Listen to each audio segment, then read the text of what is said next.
Welcome back to the Dr. Amma series. I am so excited that you have come to join us for another episode on season 2.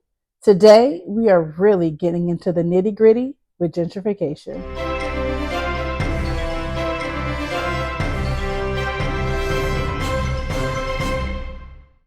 Welcome back. Before we get started with gentrification, first things first, it is May, and that means it is Asian American Pacific Islander Heritage Month.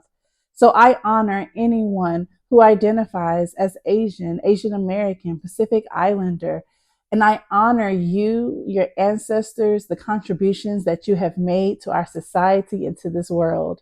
During the month of May and each month after that, we want to celebrate and uplift your history, your knowledge, and your education.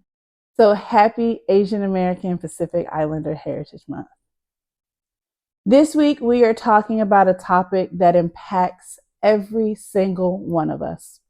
No matter if you're an adult, no matter if you're a child, no matter where you live, some form of fashion, gentrification is affecting our communities. Before we talk about this process of gentrification, I want to make it very clear with this disclaimer. This episode is not to dictate anyone's personality, characteristics, or identity. This is not to say who is good and who is bad. This is not to talk about anyone's or judge anyone's personal and social economic status. This is not to bring on any guilt or any shame with individuals who may live in certain homes. This is about truth telling about a process that is affecting our entire communities and affects all of us. So I want to make sure we are very clear that this is not a personal episode, but this is an episode about process. This is an episode about strategy, and this is an episode about systems and about impacts. So let's talk about why I'm even bringing this up. Well, first, we are on the south side of our city. The south side of our city means something very special, not only to me, but to our community. The south side is where folks have been in community for decades and years and thrived. More specifically, where African American and Black individuals have resided in our city. The south side is what really dedicates to our downtown.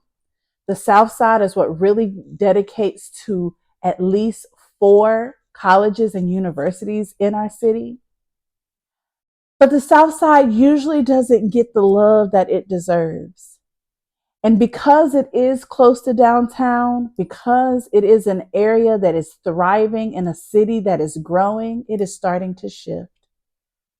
And so our children used to go to a daycare center on the South Side, and their daycare center is now a home.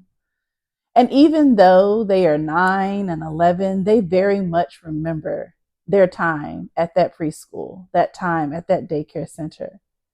And so as we drive to school, they say, hey, that's where our daycare used to be. And then they start to notice, they started to pick up on some things that the houses that they were used to seeing over the years are not the houses that are the same right now. Or that there may be some houses that they're used to seeing, but they're right beside other houses that look drastically different. And so they started to inquire, first of all, what happened to our daycare center? And second of all, what happened to the houses that we're used to seeing? And why do they look so different? It is then I knew that it was time for this topic of gentrification to be explained, which is the inspiration for this episode. Before we get into the ways in which we can talk to our children about gentrification, let's break down about what it actually is. Gentrification is a process whereby corporations, industries, or individuals begin to buy property and begin to build in areas that are usually known to be low income or areas that are more affordable in cities.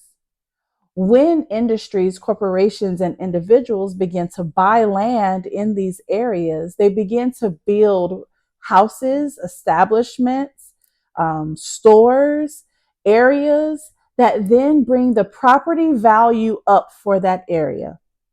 That sounds harmless, right?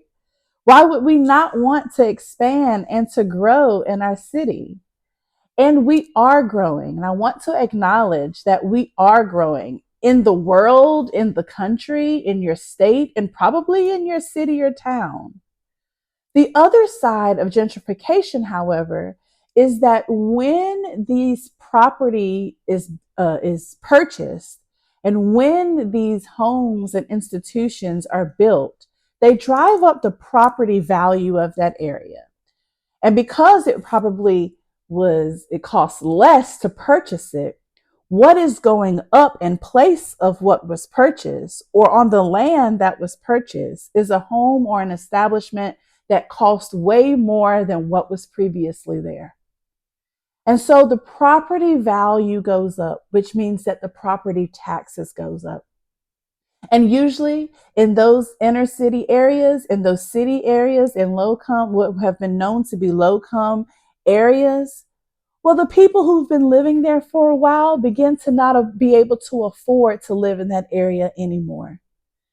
And so gradually that community is pushed out of their area of what they've known to be their areas for decades. And they have to then find another area to live. And then when new establishments and new homes come into the area, it also changes the dynamic of identities represented in that area.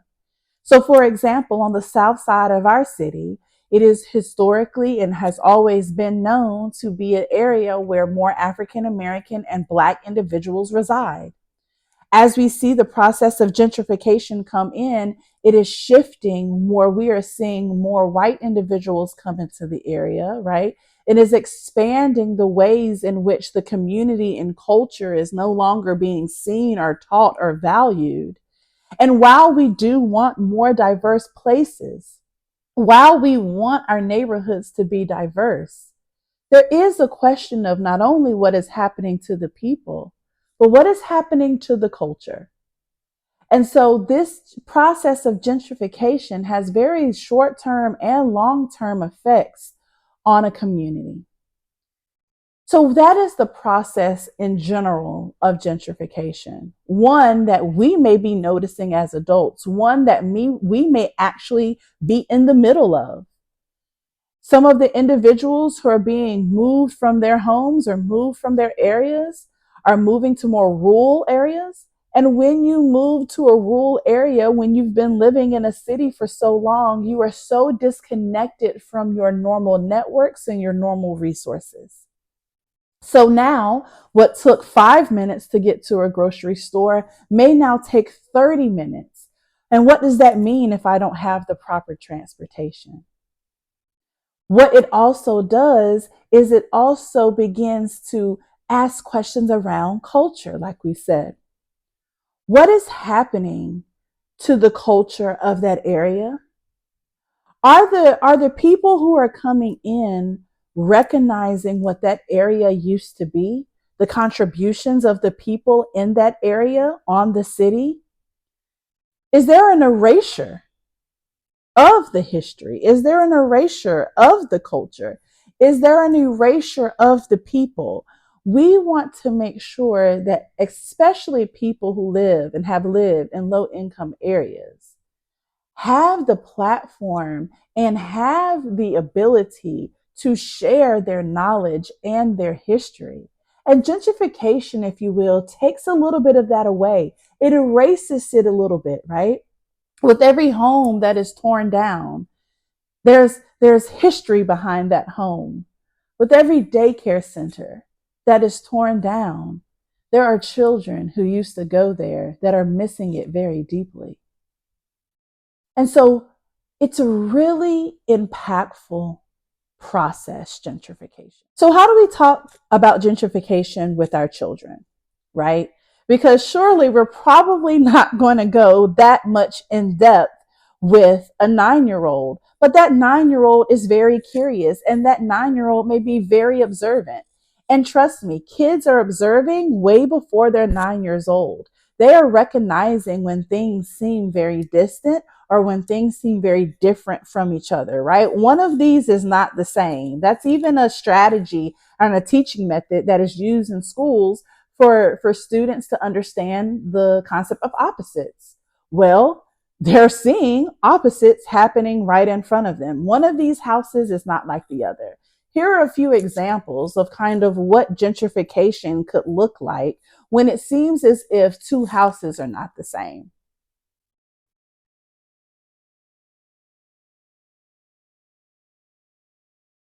So our students are picking up on this. Our kids are picking up on this. The community is picking up on this. So how are we supposed to talk about gentrification with our children? The first thing is to acknowledge that these things are not the same, that there is actually a difference in the homes that they are seeing. There is actually a difference in the people that they may be viewing in the community. There may be residents whose families have been there for a while, and then there may be residents who are very new to the area. There may be people who they may see on streets or on corners that may have a very different financial status than the people that they may go to school with. So the first thing we have to do is we have to recognize and acknowledge those differences. If we try to make everything the same, or if we don't acknowledge it at all, then we are really negating what is actually happening right in front of them. And it teaches them to not absorb and embrace difference. We want our kids to be able to embrace difference because that is where our value and that is where our power is.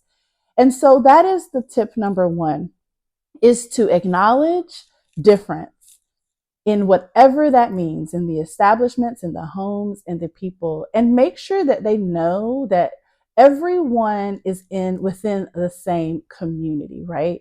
So there are different people, but the people who they may see that are different than them absolutely deserve to be in that community. Because what we may know, right?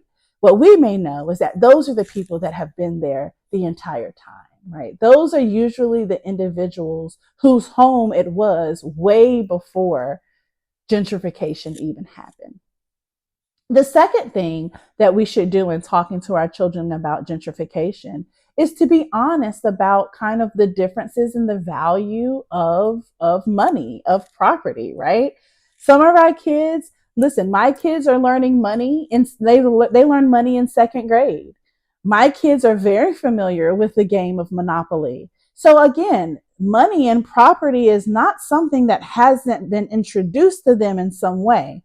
So I want to make sure we're kind of making sure that we know that our kids are ready to have these conversations around money, property, value, and so forth. So the second thing is to recognize the difference of value. And what we do by that is wording the language and saying, you're right. These two houses are different. Ask them, what are some differences that you may see in these homes, in these establishments? Oftentimes, they will recognize that one home may look older than the other. One home may have different features, right? One may be made of wood, and the other not. But it is very important for them to understand that there is a value difference and usually an age difference. So the way in which I acknowledge this is I say, this house that you see that you've acknowledged is older is a house that has been here for quite some time, right? This house is original to the community that we are in or that we go to school in or that we're just riding through, right? It may not be your community at all. But this home is indeed older. The house beside it, or the houses or establishments that you are seeing, are much newer to the community. And because they are newer to the community, they cost more. There's a higher chance that these homes cost more. And when we have homes that cost that the costs are very different, right? A older home where the cost may be or the value may be lower than the newer home, or the cost and the value may be higher, then that means that the people that live in those homes or those homes that are in the community do not have the same value. And when something doesn't have the same value, then that's something that we want to recognize, right? And then from there, when we kind of understand that there is a different value in the homes or in the establishment, then we start talking about the idea of value expansion. And what that means is the language that we would have with our children is to say, when more homes that have higher value or more industries or establishments that have higher value come into the community, it means the whole community begins to cost more, right? These are concepts that they understand. If more homes that have a higher value come into the community, then the community has a higher value. And that is kind of step 2 of recognizing the difference of value. The third thing and the third tip that I have of talking to your children about gentrification is not that impact. What does that now mean when the community has a higher value and then there is a difference that they still see? The ways in which I've been able to word this with my children is to help them understand that just like we understand that people may have different jobs, right? Different careers may have different incomes, that may have different financial situations. There are often times when we have situations where the community is a higher value, that people who lived in the original home that we talked about, they may not have the money to have or pay for the larger or the higher value. Because when they were living in the home and they had homes that looked like theirs, they were paying a certain price. But when the value goes up, then it costs more money to have that value. And so the impact is that the people who are living in these homes may not be able to afford the higher value. And therefore, they may have to go live somewhere else. They may have to go work somewhere else. And this may hurt their feelings sometimes that they have to leave their home. This may hurt their feelings that they may feel like they have to leave a community that they've lived in for a while. But that's what happens when value is raised in a community. Now, that is not to say that the people who are living in the new homes are bad people. It is not to say that the people who are working in the establishments or own these stores are bad people. It is not a conversation around good or bad individuals, but it is telling the truth around value and the impact of value on a community and the human effect of when that happens. The human effect, the fact that people's feelings could be hurt if they have to move from their homes. Children understand the concept of having to move or to have one of their friends move. A lot of them have experienced that feeling before in their childhood. And so they will be able to understand that the people who have to move from their homes may feel uncomfortable or may have their feelings hurt. So we have to begin to tell the truths about the process of gentrification. We have to acknowledge the differences. We have to talk to them about value, and we have to also help them understand the effects of this process. It is not the easiest conversation to have, but it is one that is very important, especially if you have a child or children in your community that are absolutely seeing the effects of this process. Unfortunately, gentrification is happening at a very rapid rate, and there are many people who are being displaced from their homes and having to be moved into other areas. And more times than not, it is people who have a lower social economic status. So we want to make sure that we find ways to be able to help this process and help the people. So let's talk about some things that we can do to help the process of gentrification and even get our children involved.